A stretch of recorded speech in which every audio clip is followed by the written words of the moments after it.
Thanks, Steve. Obviously, very proud of this football team, this football family. Guys really showed who they were and what they're made of. Been resilient all year, and the success hasn't come in the outcomes. Obviously, it did today.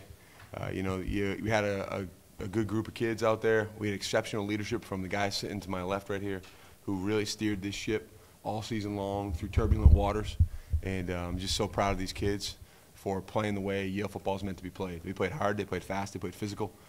They were able to overcome adversity. They were able to play with a lead. They came from behind. All things that we have hallmarks of our program, and just, again, proud of how they responded today and played.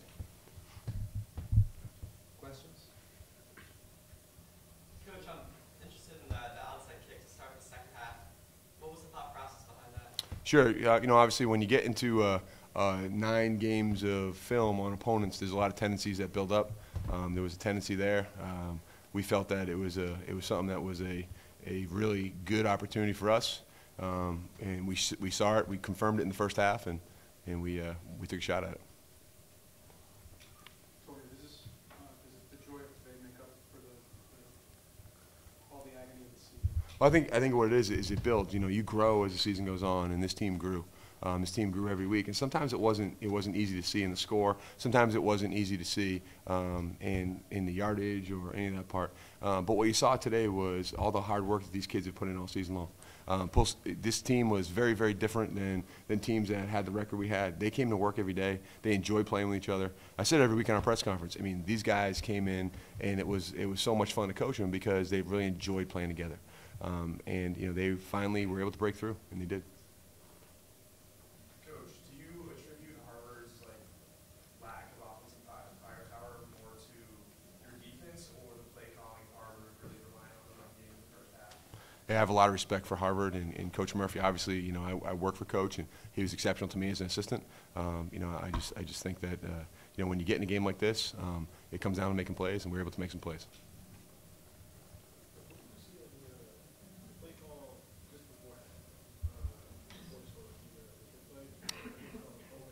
A fake field goal? Yeah.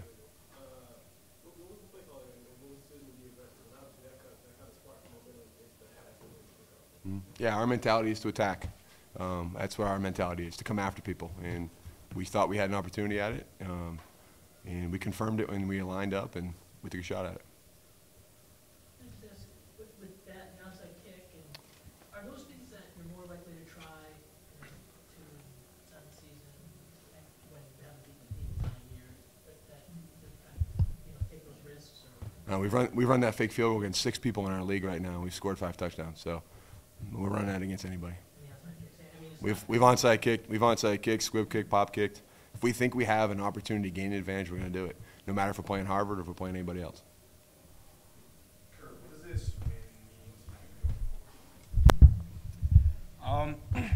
It really teaches the young guys how to be leaders. I mean, we have the greatest senior class you could ask for. I mean, with the captaincy right here, we have amazing leadership, and I think it's the start of something new. I mean, there's a long streak. We didn't want to talk about it, but I mean, it's over. Now it's our streak, and it's the start of something new. And I'm excited to get rolling in the off season and to build on this. So. Would you ever guess when the season started that you would be quarterbacking this team in the Yale Harvard day? It's kind of way with the ball for you. That's why you come to Yale Harvard. I think you come here to play in this game. Amazing atmosphere. It's so much fun.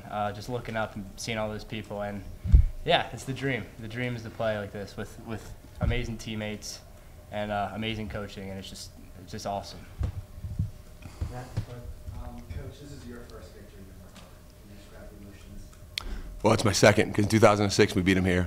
So, but yeah, as a head coach, yes, my first one. I think that with again, Harvard has a great football program, and Tim Murphy is one of the greatest coaches in this Ivy League, and for us.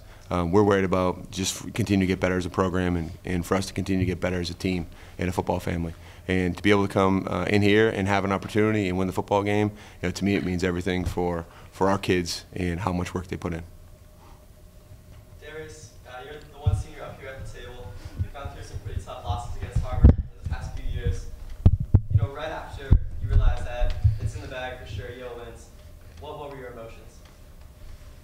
I was overjoyed, obviously. Getting a victory is always great, especially, culminating as a senior and this being my last game. Coming up to get a win here was, huge.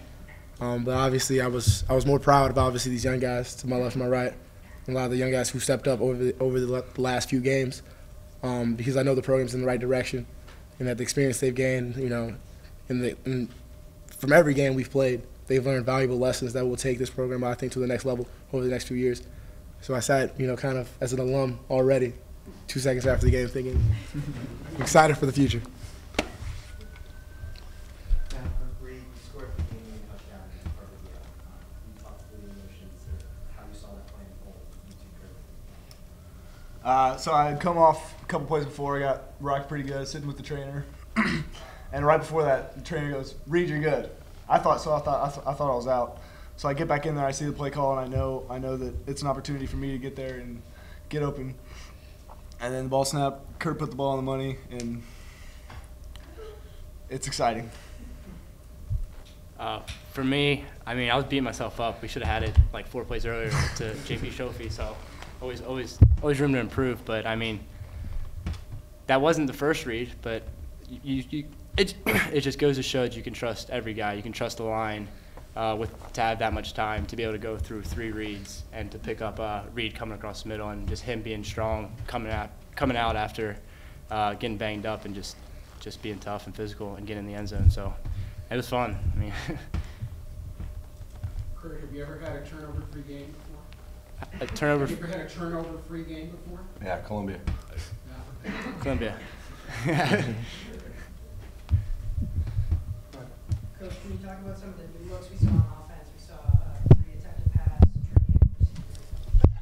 Yeah, we can throw about 80 yards. I think you open. We looked at our team, and we've been in and out of a bunch of injuries, as a lot of teams are.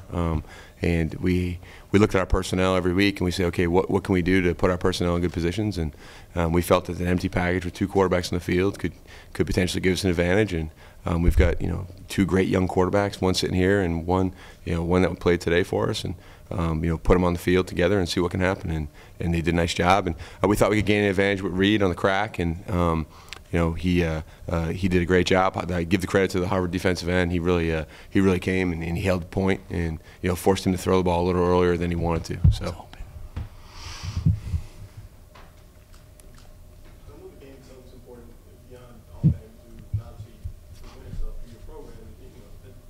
There are personal interests involved. Like you're motivated by yourself. But was there ever any inclination to kind of just come in and spoil your season?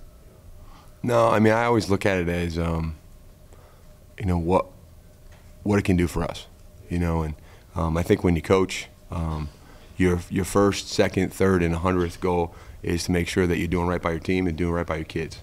And I just felt like we hadn't played our best game yet. We hadn't played a complete game yet. And we were working at it. We had periods of time we played quarters together, or drives, or we just hadn't put it all together. And for me, my goal was going into this game was for us to play a complete game. So you guys say the same? Yes, definitely agree.